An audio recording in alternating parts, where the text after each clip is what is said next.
नमस्कार, सत श्री अकाल, सलाम दोस्तों। मैं रोहित गुप्ता, मेरे YouTube चैनल रोहित क्लासेस में आपका तहे दिल से स्वागत है। दोस्तों, हम यहाँ प्राचीन भारत का इतिहास तथा संस्कृति केसी श्रीवास्तव के बुक को पढ़ रहे थे, जिसमें दोस्तों हमारा चैप्टर नंबर 17 मौर्य राजवंश चल रहा था, जिसका टाइम पीरियड दोस्तों 323 ईसा पूर्व से 184 ईसा पूर्व है।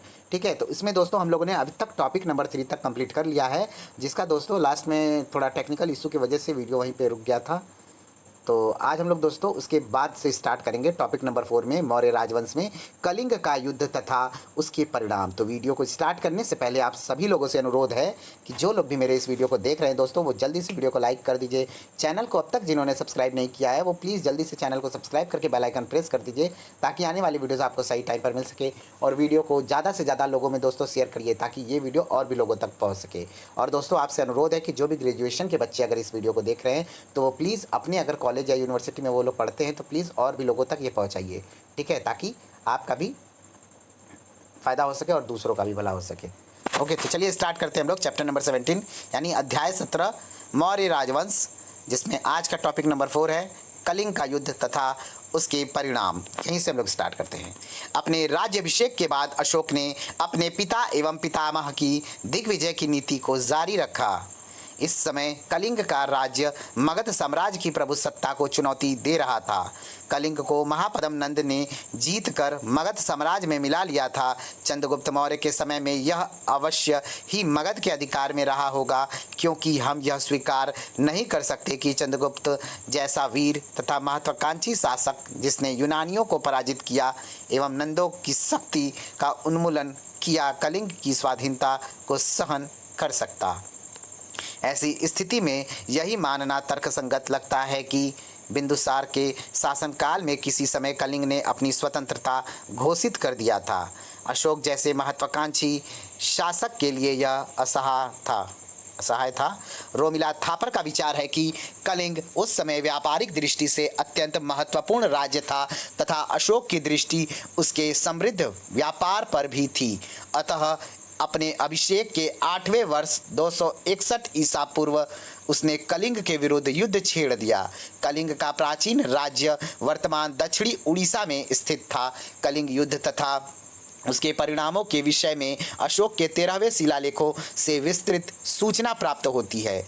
इससे स्पष्ट होता है कि यह युद्ध बड़ा भयंकर था, जिसमें भीषण रक्तपात एवं नरसंहार की घटनाएं हुईं। अंततः अशोक इस राज्य को जीतकर अपने साम्राज्य में मिलाने में सफल रहा। दुर्भाग्यवश किसी भी साक्ष्य से हमें कलिंग के शासक का नाम ज्ञात नहीं होता है। 13वें शिलालेख में इस युद्ध के भयानक परिणामों का इस प्रकार उल्लेख हुआ है। इसमें 1,50,000 व्यक्ति बंदी बनाकर निर्वासित कर दिए गए, 1 लाख लोगों की हत्या की गई तथा इससे भी कई गुना अधिक मर गए। युद्ध में भाग न लेने वाले ब्राह्मणों, श्रमणों तथा गृहस्थियों को अपने संबंधियों के मारे जाने से महान कष्ट हुआ। आगे, सम्राट ने इस भारी नरसंहार को स्वयं अपनी आंखों से देखा था। इस प्रकार एक स्वतंत्र राज्य की स्वाधीनता का अंत हुआ। कलिंग मगध साम्राज्य का एक प्रांत बना लिया गया तथा राजकुल का कोई राजकुमार वहाँ का उपराजा यानी वायसराय नियुक्त कर दिया गया। कलिंग में 2 अधीनस्थ प्रशासनिक केंद्र स्थापित किए गए।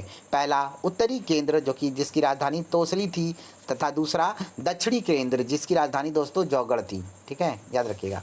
कलिंग ने फिर कभी स्वतंत्र होने की चेष्टा नहीं की। मौर्य साम्राज्य की पूर्वी सीमा बंगाल की खाड़ी तक विस्तृत हो गई। यह कलिंग युद्ध का तत्कालिक लाभ था।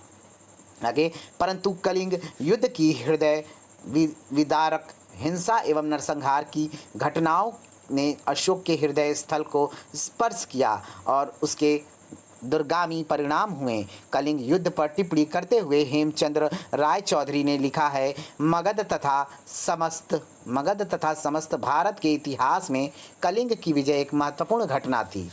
इसके बाद मौर्यों की जीतों तथा राज्य विस्तार का वह दौर समाप्त हुआ जो बिंबिसार द्वारा अंग राज्य को जीतने के बाद से प्रारंभ हुआ था। इसके बाद एक नए युग का सूत्रपात हुआ और यह युग था शांति, सामाजिक प्रगति तथा धार्मिक प्रचार का। यहीं से सैन्य विजय तथा दिग्विजय का युग समाप्त हुआ तथा आध्यात्मिक विजय और धम्म विजय का युग प्रारंभ हुआ। आगे दोस्तों, इस प्रकार कलिंग युद्ध ने अशोक के हृदय में महान परिवर्तन उत्पन्न कर दिया। उसका हृदय मानवता के प्रति दया एवं करुणा से उद्वेलित हो गया तथा उसने युद्ध क्रियाओं को सदा के लिए बंद कर देने की प्रतिज्ञा की। यह अपने आप में एक आश्चर्यजनक घटना थी जो विश्व इतिहास में सर्वथा बेजोड़ है। इस समय से वह बौद्ध बन गया, ठीक है, बौद्ध धर्म को अपना लेता है तथा उसने अपने साम्राज्य के सभी उपलब्ध साधनों को जनता के भौतिक एवं नैतिक कल्याण में नियोजित कर दिया, यानी बांट दिया। आगे दोस्तों, अशोक और बौद्ध धर्म, आइए इसे देख लेते हैं, बहुत ध्यानपूर्वक देखिएगा। अपने शासन के प्रारंभिक वर्षों में अशोक ब्राह्मण धर्म का अनुयायी था। राजतरंगिणी के आधार पर यह कहा जा सकता है कि वह भगवान शिव का उपासक था। अन्य हिंदू शासकों की भांति वह अपने रिक्त समय में विहार यात्राओं पर निकलता था, जहां मृग्या में विशेष रुचि लेता था। अपनी प्रजा के मनोरंजन हेतु वह विभिन्न प्रकार की गोष्ठियों एवं प्रतिभोजों का भी आयोजन करता था, जिसमें मांस आदि बड़े चाव से खाए जाते थे। ठीक है, आगे इसके लिए राजकीय पाकशाला में सशस्त्रों पशु पक्षी प्रतिदिन मारे जाते थे। सिंहली अनुश्रुतियों, दीपवंश और महावंश के अनुसार अशोक को उसके शासन के चौथे वर्ष निग्रोध नामक 7 वर्षीय भिक्षु ने बौद्ध मत में दीक्षित किया। तत्पश्चात मोगलीपुत्र तिष के प्रभाव से वह पूर्ण रूपेण बौद्ध बन गया। दिव्यावदान अशोक को बौद्ध धर्म में दीक्षित करने का श्रेय उपगुप्त नामक बौद्ध भिक्षु को प्रदान करता है। इन विरोधी मतों में कौन अधिक सत्य है, इसका निर्धारण कर सकना बहुत ही कठिन है। ठीक है, आगे अशोक के अभिलेख बौद्ध परंपराओं के विपरीत उसके बौद्ध होने का संबंध कलिंग युद्ध से जोड़ते हैं। अशोक अपने 13वें शिलालेख में, जिसमें कलिंग युद्ध की घटनाओं का वर्णन है, यह घोषणा करता है कि इसके बाद देवताओं का प्रिय धर्म की सोत्साह परिरक्षा, सोत्साह अभिलाषा एवं सोत्साह शिक्षा करता है। कलिंग युद्ध उसके अभिषेक के 8वें वर्ष की घटना है। अतः कहा जा सकता है कि इसी वर्ष अशोक ने बौद्ध धर्म ग्रहण कर लिया था। संभव है उसका झुकाव कुछ पहले से ही इस धर्म की ओर रहा हो तथा इस युद्ध के बाद उसने पूर्ण रूप से ब्राह्मण धर्म ग्रहण कर लिया हो। ठीक है, आगे प्रथम लघु शिलालेख से ज्ञात होता है कि बौद्ध धर्म ग्रहण करने के 2.5 वर्ष तक वह साधारण उपासक था तथा उसने इस धर्म के प्रचार के लिए कोई उद्योग नहीं किए।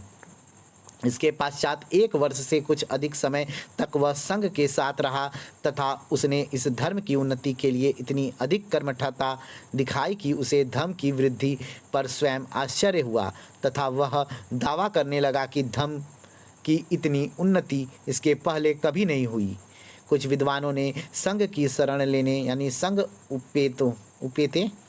उपेते का अर्थ यह लगाया है कि अशोक भिक्षु वस्त्र धारण कर संघ में प्रवेश कर गया तथा वह संघ एवं राज्य दोनों का प्रधान बन गया, परंतु इस प्रकार के निष्कर्ष से सहमत होना कठिन है, क्योंकि ऐसी स्थिति में वह स्पष्ट रूप से अपने लेखों में इसका उल्लेख करता है। संघ उपेते का वास्तविक अर्थ संघ में प्रविष्ट होने के लिए उन्मुख होना है। बौद्ध साहित्य में ऐसे व्यक्ति को भिक्षु गतिक कहा गया है। ठीक है, आगे देखते हैं दोस्तों। आगे ऐसा प्रतीत होता है कि 1 वर्ष तक साधारण उपासक रह चुकने के बाद वह बौद्ध संघ के विद्वान भिक्षुओं के घनिष्ठ संपर्क में आया तथा उनके उपदेशों के फलस्वरूप अशोक के हृदय में बौद्ध धर्म के सिद्धांतों के प्रति अधिक श्रद्धा उत्पन्न हो गई।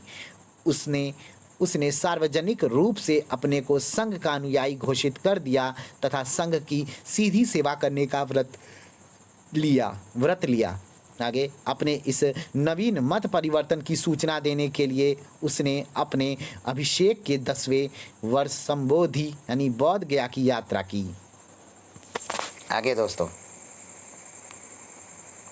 आगे है, बौद्ध धर्म ग्रहण कर लेने के पश्चात अशोक के जीवन में अनेक परिवर्तन उत्पन्न हो गए। उसने अहिंसा तथा सदाचार पर चलना प्रारंभ कर दिया। उसने मांस भक्षण त्याग दिया तथा राजकीय भोजनालयों में मारे जाने वाले पशुओं की संख्या कम कर दी गई है। आखेट तथा विहार यात्राएं रोक दी गई और उनके स्थान पर धर्म यात्राओं का प्रारंभ हुआ। इन यात्राओं के दौरान वह देश के विभिन्न भागों के लोगों से मिलता था तथा उन्हें धर्म के विषय में बताता था। ठीक है, आगे दोस्तों, धर्म के विषय में बताता था। वह महात्मा बुद्ध के चरण चिन्हों से पवित्र हुए स्थानों में गया तथा उनकी पूजा की। सर्वप्रथम बौद्ध गया की यात्रा की। इसके बाद अपने अभिषेक के 20वें वर्ष में वह लुम्बिनी ग्राम में पहुंचा। उसने वहां पत्थर की सुदृढ़ दीवार बनवाई तथा शिला स्तंभ खड़ा किया। ठीक है, आगे, तथा शिला स्तंभ खड़ा किया। चूँकि वहाँ भगवान बुद्ध का जन्म हुआ था, अतः लुम्बिनी ग्राम कर मुक्त घोषित किया गया। आगे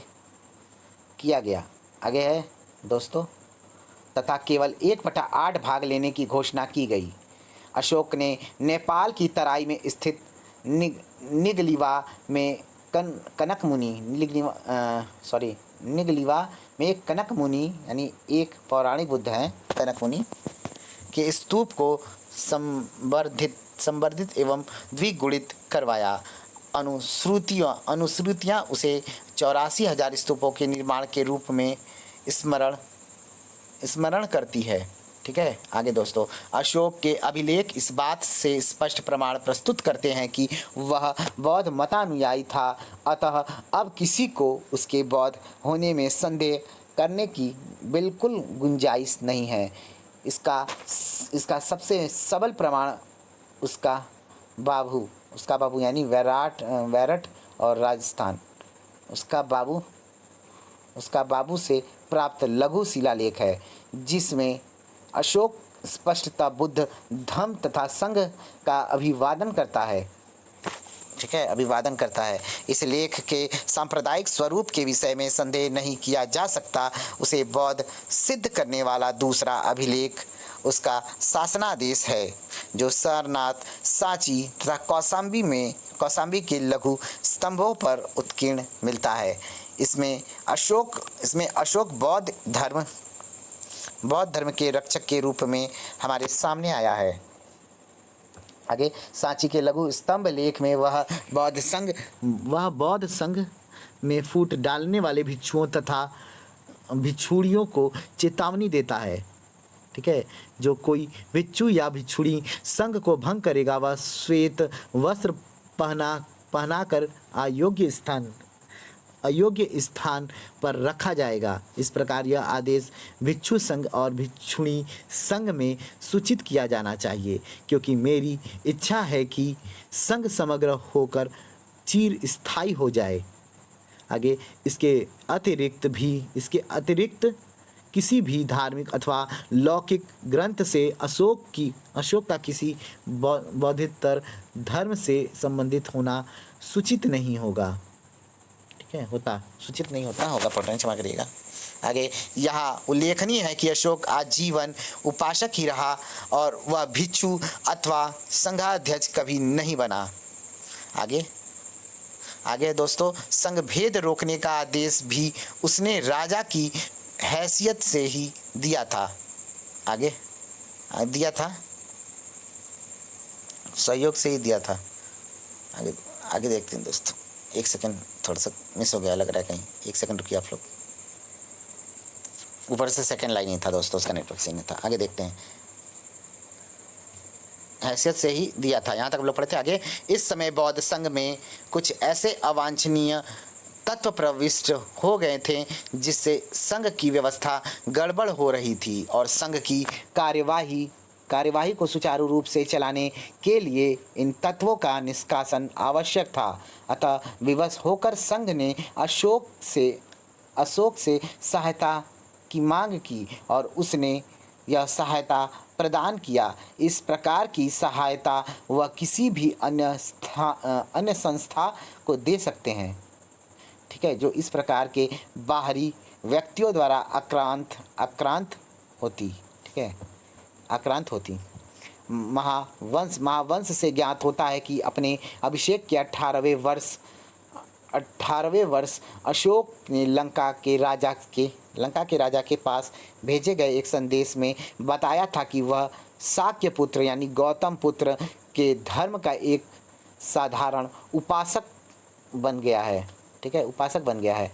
आगे अशोक ने क्षमा करिएगा, माफ़ करिएगा दोस्तों। अशोक ने संन्यास ग्रहण कर लिया, सामान्य पढ़ रहे हैं, एकदम क्षमा करिएगा। अशोक ने संन्यास ग्रहण कर लिया हो, इस बात के भी पर्याप्त प्रमाण नहीं है। नीलकंठ शास्त्री के अनुसार लघु शिलालेख में जो संग उप ई पदावली मिलती है वह इतनी अधिक संदिग्ध है कि उससे उसके संन्यास ग्रहण कर लेने की बात की पुष्टि नहीं होती, ठीक है। आगे बढ़ते हैं दोस्तों, बहुत क्षमा करिएगा, बहुत तेज नींद आ रही है, फिर भी कोशिश कर रहे हैं। आगे दोस्तों, अशोक के समय तक प्रवज्या संन्यास की प्रथा पर्याप्त दृढ़ हो चुकी थी। प्राचीन भारत के ऐतिहासिक काल में हमें किसी भी ऐसे राजा का नाम असंदिग्ध रूप से ज्ञात नहीं है जो एक ही समय भिक्षु भी हो तथा राजा के सभी विशेषाधिकारों का ही उपयोग करता रहे, ठीक है। आगे बढ़ेंगे धर्म नीति, ठीक है। चलिए, धार्मिक नीति। यद्यपि अशोक ने व्यक्तिगत रूप से बौद्ध धर्म ग्रहण कर लिया तथा पूर्ण रूपेण आश्वस्त हो गया कि जो कुछ भगवान बुद्ध ने कहा है वह शब्दशः सत्य है, तथापि अपने विशाल साम्राज्य में उसने कहीं भी किसी दूसरे धर्म अथवा संप्रदाय के प्रति अनादर अथवा असहिष्णुता प्रदर्शित नहीं किया। उसके अभिलेख इस बात के साक्षी हैं कि अपने राज्य के विभिन्न मतों तथा संप्रदायों के प्रति वह सदैव उदार एवं सहनशील बना रहा है। उसने बलपूर्वक किसी को भी अपने मत में दीक्षित करने का प्रयास नहीं किया। 7वें शिलालेख में वह अपनी धार्मिक इच्छा व्यक्त करते हुए बताता है कि सब मतों के व्यक्ति सब स्थानों पर रह सकते हैं। वे सभी आत्मसंयम एवं हृदय की पवित्रता चाहते हैं। इस कथन से स्पष्ट है कि अशोक ने यह भली भांति समझ लिया था कि सभी धर्मों में सच्चाई का अंश विद्यमान है और यह समझ लेने पर उसका सभी मतों के प्रति उदार होना स्वाभाविक ही था।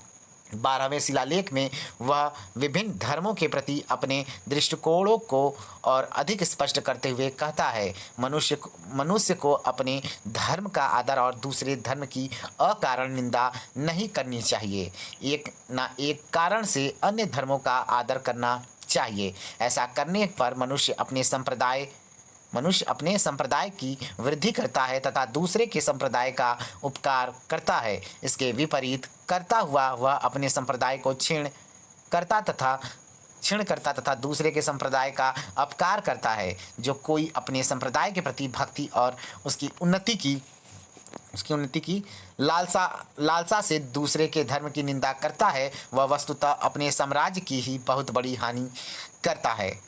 लोग एक दूसरे के धर्म को सुने, इससे सभी संप्रदाय बहुश्रुत यानी अधिक ज्ञान वाले होंगे तथा संसार का कल्याण होगा, ठीक है। आगे इन पंक्तियों से स्पष्ट है कि एक सच्चे अन्वेषक की भांति उसने यह पता लगा लिया था कि विभिन्न मतों की संकीर्ण बुद्धि ही आपसी कलह एवं विवाद का कारण बनती है। अतः वह सबको उदार दृष्टिकोण अपनाने का उपदेश देते हैं, ठीक है। आगे इस बात के प्रमाण है कि अशोक की दानशीलता से बौद्धिकतर जनों एवं संप्रदायों को भी प्रभुत्व लाभ हुए। उसने उसने बराबर गया जिला पहाड़ी पर आजीवक संप्रदाय के सन्यासियों के निवास के लिए कुछ गुफाएं निर्मित करवाई थी। यवन जातीय तुषास्प को अशोक ने काठियावाड़ प्रांत का राज्यपाल नियुक्त किया था। राज तरंगड़ी से पता चलता है कि कश्मीर में उसने विजयेश्वर, ठीक है, विजय क्या पढ़ना है क्षमा करिएगा दोस्तों, विजयेश्वर नामक एक शैव मंदिर का जीर्णोद्धार, ठीक है, जीर्णोद्धार करवाया था, ठीक है, क्षमा करिएगा, जीर्णोद्धार करवाया था तथा उसके भीतर 2 समाधियां निर्मित करवाई थी। इन उदाहरणों से अशोक की धार्मिक सहिष्णुता स्पष्ट सिद्ध हो जाती है। रोमिला थापर का विचार है कि अशोक की धम्म नीति सफल नहीं हुई। सामाजिक तनाव ज्यों के त्यों बने रहें, सामाजिक संघर्ष बराबर चलते रहें, किंतु इस प्रकार के मत से सहमत होना कठिन है। अशोक के काल में हमें किसी भी तनाव अथवा सांप्रदायिक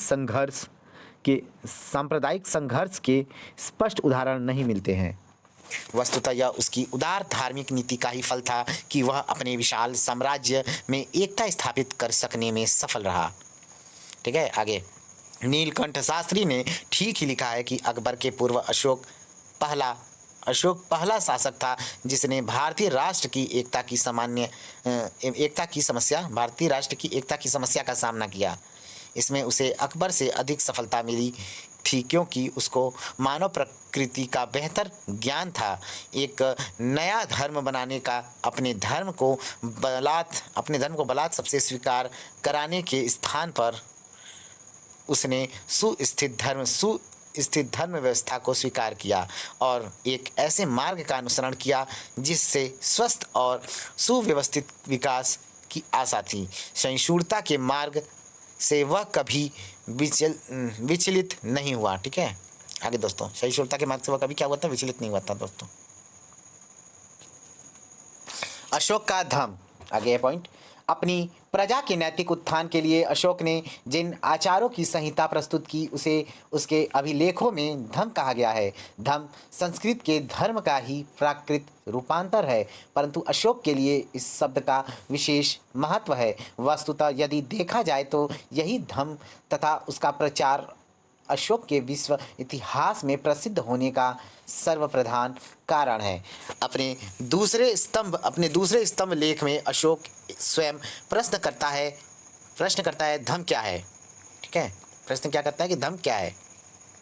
इसका उत्तर वह दूसरे एवं 7वें स्तंभ लेखों में स्वतः देता है। वह हमें उन गुणों को गिनाता है जो धम्म का निर्माण करते हैं। इन्हें हम इस प्रकार रख सकते हैं। ठीक है, इन्हें हम किस प्रकार रख सकते हैं दोस्तों, इस प्रकार रख सकते हैं। अपासिन वेब हुक याने दया दाने सचे सौ चेमाद देसाधवे च। ठीक है, अर्थात इसको हम इस तरीके से पढ़ सकते हैं। पहला है दोस्तों अल्प पाप यानी अपासीन वे, दूसरा है अत्यधिक कल्याण, ठीक है, बहुक याने, और तीसरा है दोस्तों दया, चौथा है हमारा दान, पांचवा है सत्यवादिता, छठवां है पवित्रता, सोचिए, सातवां है मृदुता, आठवां है दोस्तों साधुता यानी साधवे हैं। ठीक है, ये थे दोस्तों। आगे इन गुणों को व्यवहार में लाने के लिए निम्नलिखित बातें अवश्य बताई गई है। ठीक है, आइए इसे भी देख लेते हैं दोस्तों। चलिए क्या क्या थी विभिन्न बातों में, आइए देख लेते हैं। चलिए आवश्यक बताई गई है। ठीक है, चलिए एक बार पहला है दोस्तों अनारंभो प्राणानाम। इसका मतलब है दोस्तों प्राणियों की हत्या ना करना। क्या यार क्या पढ़ रहे हैं, क्षमा करिएगा दोस्तों, प्राणियों की हत्या ना करना यानी उसको मारना मत। शिट यार माफ़ करिएगा। आगे नंबर 2 है अविहिंसा भूतानाम। इसका मतलब है दोस्तों प्राणियों को क्षति ना पहुंचाना। तीसरा है मातरी पितरी शुश्रूषा, माता पिता का सेवा करना। चौथा है दोस्तों थेर शुश्रूषा, वृद्धों की सेवा करना होता है। ठीक है, याद रखिएगा। शुश्रूषा मतलब होता है दोस्तों सेवा करना। ठीक है, आगे नंबर 5 है गुरुणाम अपचिति। ठीक है, गुरुणाम अपचिति, इसका मतलब है गुरुजनों का सम्मान करना, अपचिति। आगे है दोस्तों नंबर 6 मित्र सस्तुत नाटिकाना भ्रमण समणाना दान संपत्ति पति मित्रों परिचितों ब्राह्मणों तथा श्रमणों के साथ अच्छा व्यवहार करना, इसका अर्थ है दोस्तों।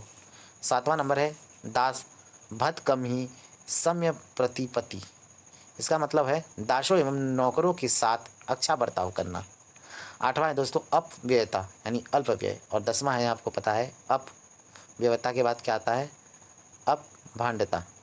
ठीक है, अल्प संचय को मतलब कहा गया है। ठीक है, भांड्यता। चलिए आगे देख लेते हैं, ये धम्म के विधायक पक्ष हैं।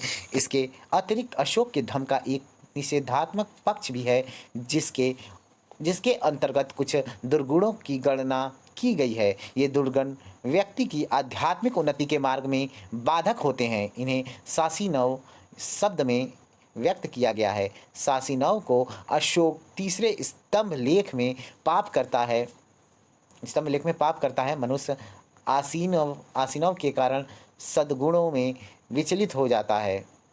ठीक है, आगे उसके अनुसार निम्नलिखित दुर्गुणों से आसीनव हो जाते हैं।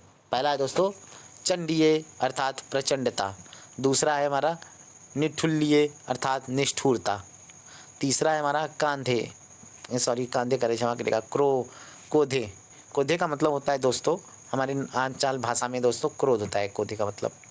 ठीक है, आगे नंबर 4 है मनो अर्थात घमंड। ठीक है, नंबर 5 है दोस्तों ईर्ष्या अर्थात ईर्ष्या। ठीक है, ये चीज़ नहीं होनी चाहिए। आगे अतः धर्म का पूर्ण परिपालन तभी संभव हो सकता है जब मनुष्य उसके गुणों के साथ ही साथ इन विचारों से भी अपने को मुक्त रखे।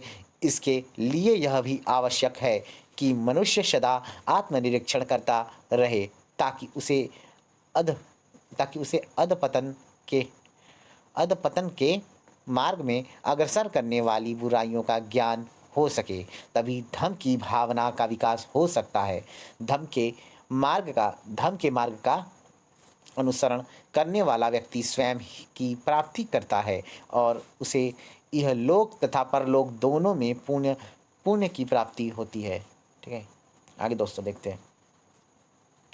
धम्म तथा उसके उत्पादन अशोक को बहुत प्रिय थे। साधारण मनुष्यों में धम्म को बोधगम्य बनाने के उद्देश्य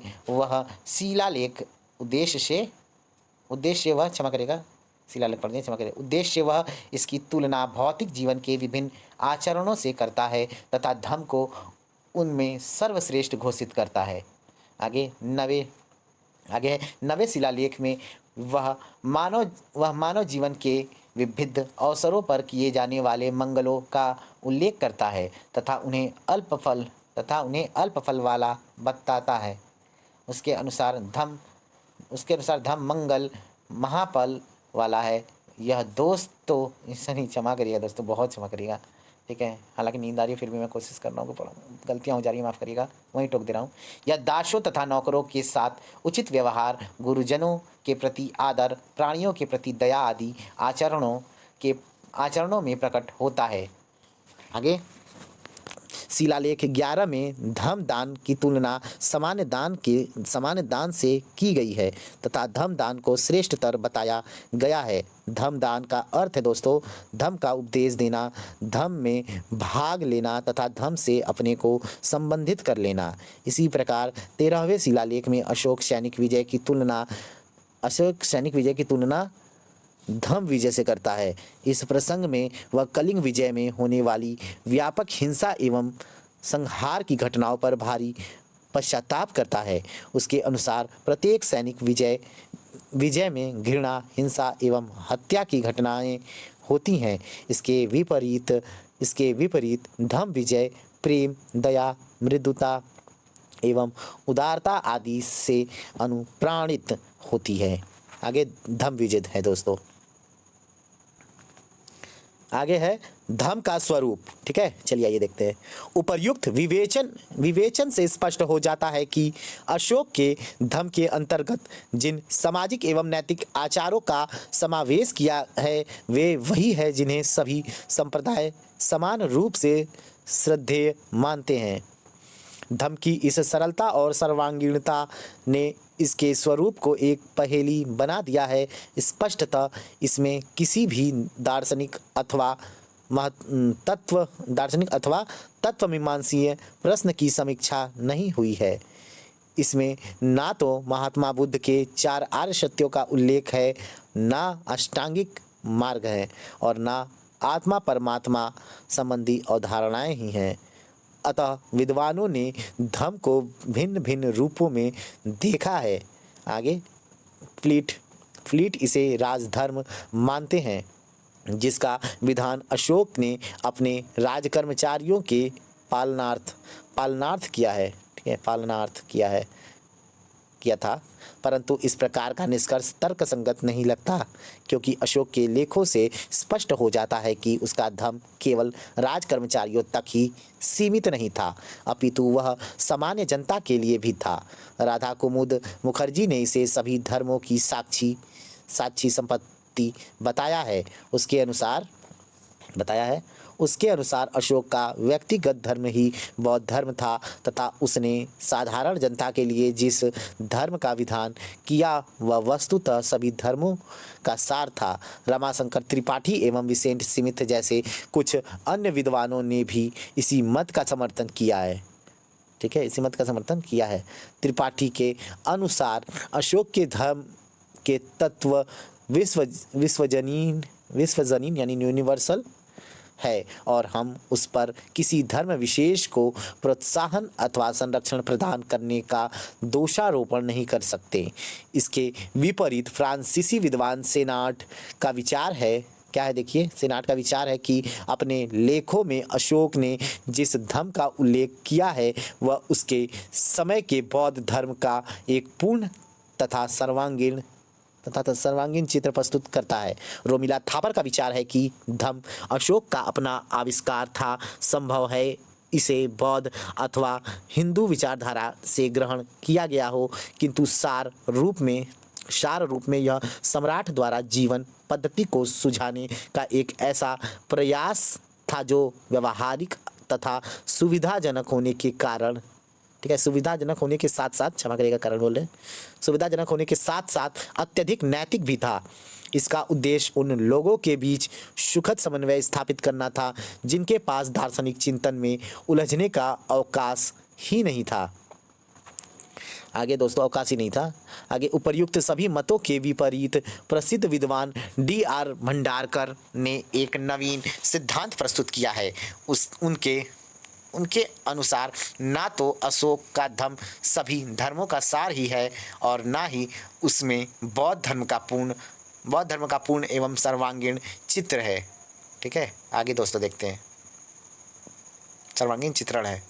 आगे, उनके विचार में अशोक के धर्म का मूल स्रोत बौद्ध धर्म ही है। अशोक के समय बौद्ध धर्म के 2 रूप थे, पहला भिक्षु बौद्ध धर्म, दूसरा उपासक बौद्ध धर्म। इसमें दूसरा अर्थात उपासक बौद्ध धर्म सामान्य गृहस्थों के लिए था। आगे दोस्तों, सामान्य गृहस्थों के लिए था। अशोक गृहस्थ था, अतः उसने बौद्ध धर्म के दूसरे रूप को ही ग्रहण किया। इस धर्म के अंतर्गत साधारण गृहस्थों के लिए सामाजिक एवं नैतिक नियमों का समावेश रहता था। अशोक के धम्म तथा बौद्ध ग्रंथों में उल्लिखित उपासक धर्म के तुलनात्मक अध्ययन से यह स्पष्ट हो जाता है कि उसने धम्म के जिन गुणों का निर्देश किया है वे दिघ निकाय के सिगालोवाद सुद में उसी प्रकार देखे जा सकते हैं। इसमें उन उपदेशों का संग्रह हुआ है जिन्हें बुद्ध ने साधारण गृहस्थों के लिए अनुकरणीय बताया है। इसी कारण इस सुत्त को गिहि विनय यानी गृहस्थों के लिए उपदेश भी कहा गया है। इसमें इसमें भी माता पिता की सेवा, गुरुओं का सम्मान, मित्रों, संबंधियों, परिचितों का तथा ब्राह्मण श्रमण साधुओं के साथ उदारता और दास भृत्यों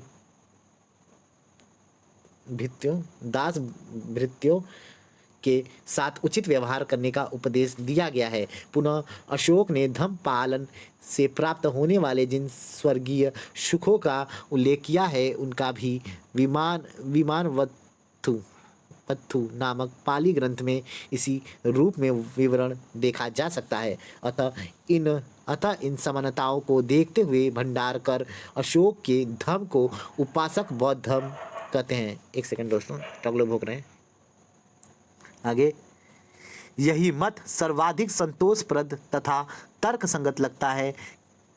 इस निष्कर्ष की पुष्टि उसके प्रथम लघु शिलालेख से भी हो जाती है, जिसमें वह कहता है कि संघ के साथ संबंध हो जाने के बाद उसने धर्म के प्रति क्षमा करिएगा दोस्तों, उसने धम्म के प्रति अधिक उत्साह दिखाया। यदि अशोक के लेखों का धम्म बौद्ध धर्म नहीं होता तो बौद्ध ग्रंथ तथा कथानक कभी भी उसका चित्रण अपने धर्म के महान पोषक एवं संरक्षक के रूप में नहीं करते। इस प्रकार उपासक बौद्ध धर्म ही अशोक के धम्म का मूल स्रोत था। यही कारण है कि इसका लक्ष्य निर्वाण की प्राप्ति न होकर स्वर्ग की प्राप्ति बताया गया है। ठीक है, स्वर्ग की प्राप्ति बताया गया है। आगे, रोमिला थापर की धारणा है कि अशोक की धर्म नीति उसके द्वारा स्थापित किए गए सुविस्तृत साम्राज्य में एकता स्थापित करने के उद्देश्य से अपनाई गई थी। यह एकता या तो कठोर केंद्रीय नियंत्रण या भावनात्मक एकता के द्वारा आगे स्थापित की जा सकती थी। अशोक प्रथम मौर्य सम्राट था जिसने भावात्मक एकता के महत्व को समझा तथा इसी को प्राप्त करने के लिए धर्म का प्रचार हुआ। ठीक है, आगे देखते हैं दोस्तों। रोमिला थापर के अनुसार अशोक ने धर्म को सामाजिक उत्तरदायित्व की एक वृत्ति के रूप में देखा था। ठीक है, इसका उद्देश्य एक ऐसी मानसिक वृत्ति का निर्माण करता था जिसमें सामाजिक उत्तरदायित्वों को एक